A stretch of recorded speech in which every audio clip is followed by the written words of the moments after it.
Greetings, my friends. I'm Volk, and this is the next update with news, articles, links, and everything else related to Star Wars Patch 4.0 Knights of the Fallen Empire, the new upcoming digital expansion for our favorite game. It is currently still scheduled for the end of October. 20th of October is the early access if you are a subscriber currently and remain a subscriber throughout the rest of the 2 months. And 27th is the official launch date. Still, if you don't know, the expansion is available for free, and I'm air quoting free, to subscribers. There won't be any special price for free-to-play and preferred players to purchase this expansion and play. The only way to enjoy the new stories will be if you subscribe. However, with one subscription after it launches, you will receive all of the content of the expansion for free, and once your subscription ends, you will not lose the unlocked content. This means for all of your current characters and future ones, the first 9 chapters and everything related to them will be forever unlocked to you. However, after New Year, BioWare promised to start launching the next chapters, because in 2016 we will see the end of the first season, that's what they called it, as well as the beginning and possibly an end for the second season until the end of 2016. But there is plenty of time until that moment, and we don't need to guess right now. What I meant to say is every time there is new content, new chapters released from Knights of the Fallen Empire, you will need to resubscribe to get access to them.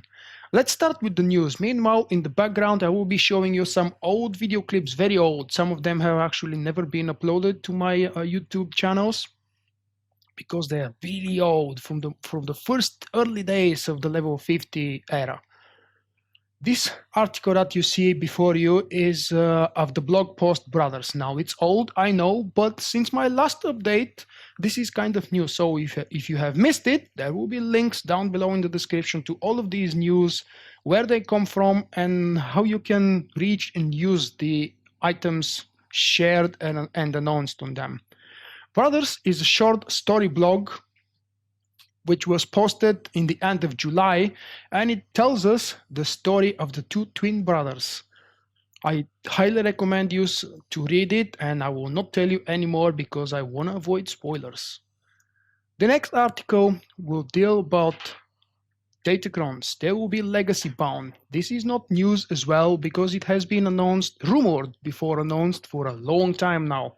Here is the official message from Eric Musco. Hi folks, I wanted to pass on a little tidbit that I heard this morning. We are very actively looking to put legacy-wide datacrons into Knights of the Fallen Empire. We know this has been wildly requested for many years, and so the design team is working as we speak to get it. As always, this is not a guarantee that it will make it into the 4.0 patch, but the team is hard at work to make it happen. Now, there have been some screenshots that we may have seen, or we may haven't. If you Google legacy bound datacrons, you might stumble upon them. I don't want to talk anymore about that because nothing yet has been confirmed, but just a suggestion. You may actually have a very high chance to see the datacrons being bound. I don't have currently any more details and information whether we will have to start farming them again or our current achievements will count and will be taken into account for the new expansion. However, history tells us that everything BioWare changes or implements will have to be done fresh again. So it's very likely that we will have to go through all of our lovely datacron actions and activities to earn them once more for our legacy. The recap from the August stream, which served as, how they call it, August live stream PAX makeup, because they cancelled their appearance with SWTOR live event Cantina tour in the PAX summer event. They made a live stream which was both very useful, very buggy, and actually if I had to add a third pillar, it was confusing. Let's go over the details. If you want to, again, there is a link down in the description. You can read more about it without me pestering and bothering you with my weird voice. What happens to my existing companions in Knights of the Fallen Empire? When Fallen Empire launches, all of your existing companions remain accessible to you outside of the story chapters. In the expansion story, there is a specific cast of characters that is part of that ongoing storyline. This means we will still have access to all of them. We will be able to use them outside of the story for side missions and something else probably, as well as crafting. Is there more combat customizations for companions? Absolutely. In fact, every companion can now choose any role you choose at any time. This means we can use Scourge as a healer, or I don't know, Kaizen for a healer, or why not? Maybe Kira can be a tank? How does gear come into play here? Starting with Knights of the Fallen Empire, your companion's power and stats scale with your level, regardless of the gear they are wearing. However, you can still use gear to determine exactly how your companions will look. Note, this is not a part of the appearance designer. This is just a separate window that isn't really a part of the appearance designer, but will serve the exact same role. It doesn't really matter what kind of gear you will put in your companion, the stats on that gear will not affect the performance of the character at all. What about all of the affection I farmed for my companions? We haven't forgotten the relationships you've built. The affections you earned will not be lost, and the relationships you build will continue to be relevant. If you have more companion questions, feel free to ask them in the thread. That's the end of the important part of the post. We also know that there is going to be another stat which is not yet official as well, so I will not go into details, but we know that there is going to be another new major important stat for the companions. The next news comes with the title Become the Outlander. A very short, just about under a minute of real footage. Both gameplay and cinematic trailer came at Gamescom 2015. If you have missed it, there will be a link to this post if you want to watch the trailer. Unfortunately, one thing stands out from this short clip, and it is the fact that BioWare really wants to make a huge impact and huge thing of the new title for our character. I am a veteran of the Great Galactic War. I've carried many titles into combat. Only one matters now. Outlander. We know that for ages now, all of the BioWare games have always been voiced over, and because we all have different names for our characters, they cannot voice our names, so whenever someone speaks to us, they speak to us with a title. To make it easy and to save some money, they've decided that everybody should be known with one title from now on, and for whatever reason, BioWare wants to make us believe and wash up our minds and our brains that we should be an Outlander, we shouldn't be a veteran of the Great Galactic War, we shouldn't be any other title that we have earned throughout these 4 years of farming the game. I don't know if this is bad news or good news. To me personally, it's more bad. Here are the most fresh changes. We're coming to the Conquest changes with 4.0. Again, post from Eric Musco. Hey folks, in Fallen Empire we will be making changes to Conquest, so I wanted to let you know about what is being adjusted. One thing that we noticed is looking at Conquest is that not as many players as we would hope are completing their personal targets. We feel this may become the targets. We feel this may be because the targets are too high, requiring more time to complete that many players may have available. Because of this, we're adjusting the target points for rewards in some conquests. All conquests with previously required 35,000 target points have had their target numbers reduced to 2,000. Title of Industry will remain at 25. Total Galactic War will remain at 50,000 target points. Trade Emporium will remain at 25,000 target points. This is all based on their collected data and their metrics, as they want to call them. I personally am not a big fan of the Conquest, so most of these numbers are completely alien to me. Let's keep reading. Note that guilds will still compete as normal for the top 10 on each planet once these targets have been reached. In looking at our data, And in seeing player feedback, one thing we have noticed is that many guilds are primarily using the repeatable crafting objective to gain points for conquests. Although we want to include crafting as an essential part of the conquest effort, we don't want that objective to be the only best answer to conquest. Due to this, we are making the following changes.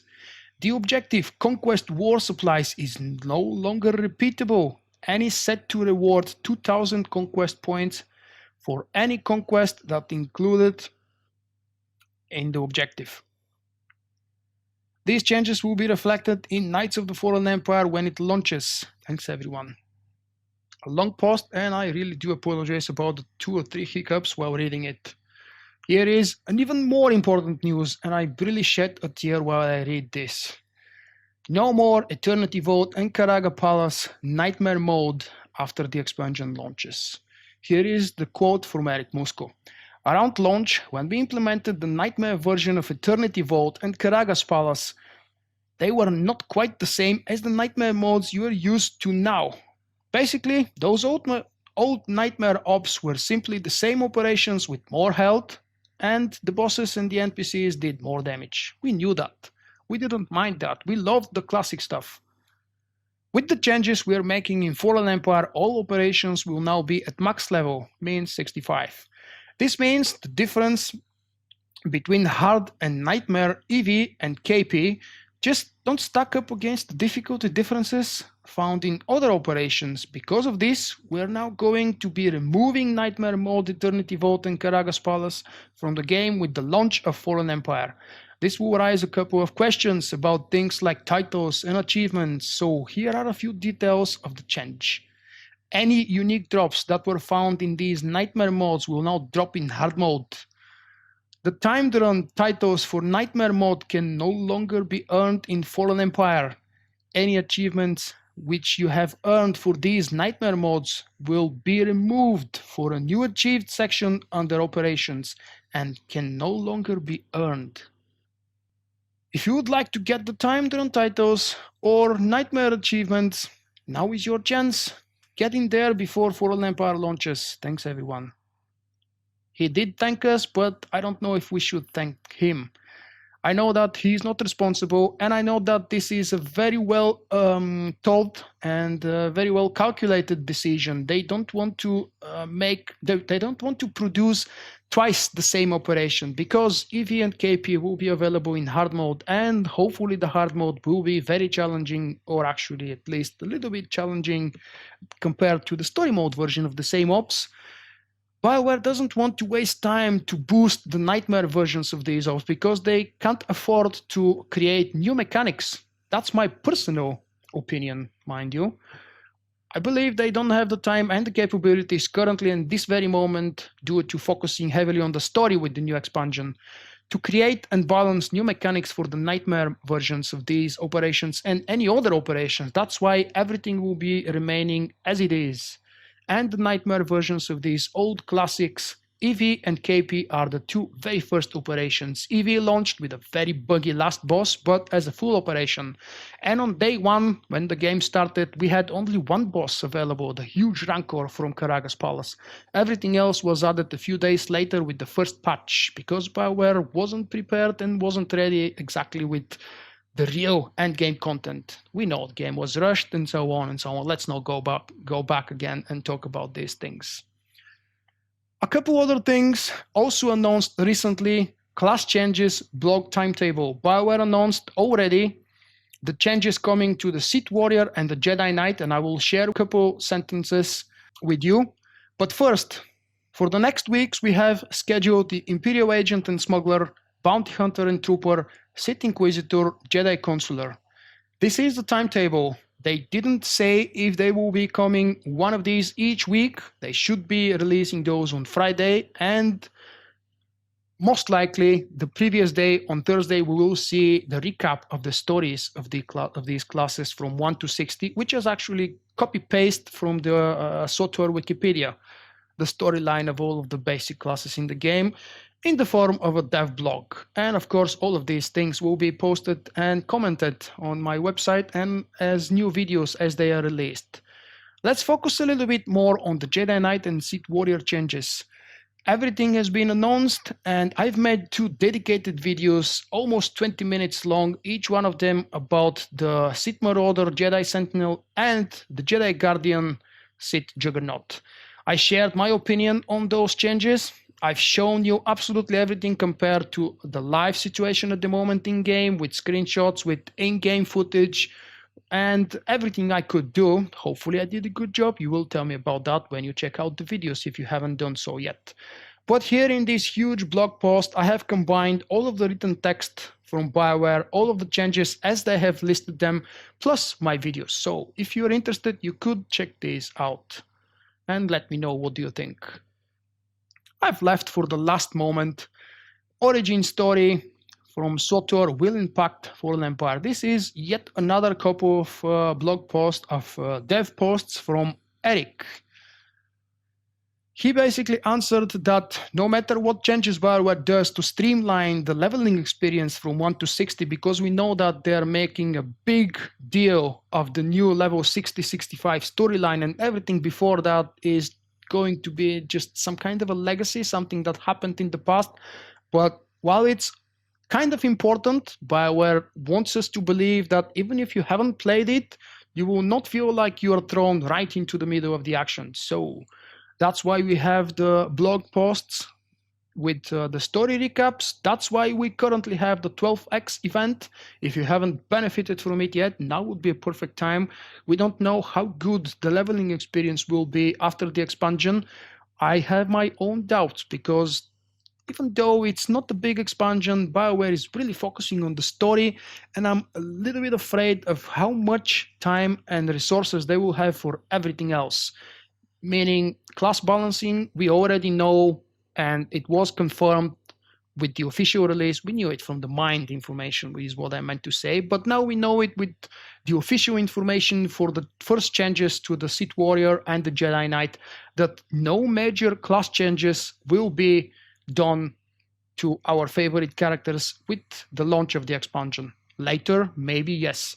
Probably after New Year, because BioWare already officially announced that they will be taking kind of a break after the launch of the expansion, and they will resume new content updates, hopefully regular. They promised us a new chapter every month, and they will start doing that in January 2016. Now, I'm a little bit scared of their words. We will be taking a break. I hope this doesn't mean that they will completely go on vacation and holiday and do the things that they did last year around the holiday Christmas celebration. I don't know how many of you remember the huge issue with the exploit in the last boss of Ravagers. It wasn't fixed for a very long time, and so many people exploited it willingly or not willingly. And the biggest issue is BioWare not fixing it and not talking about it right as soon as it was discovered. Probably because they were on vacation, probably because they didn't have the capacity, or maybe something else, I don't know. But I don't want to stray away from the topic. These that I've just read to you are some of the most important changes that I consider important enough to be included in this update with news about the upcoming expansion. I hope I was useful. I hope you liked the video, and if you did, you know how to show it. Thank you guys for watching. See you next time. Bye-bye.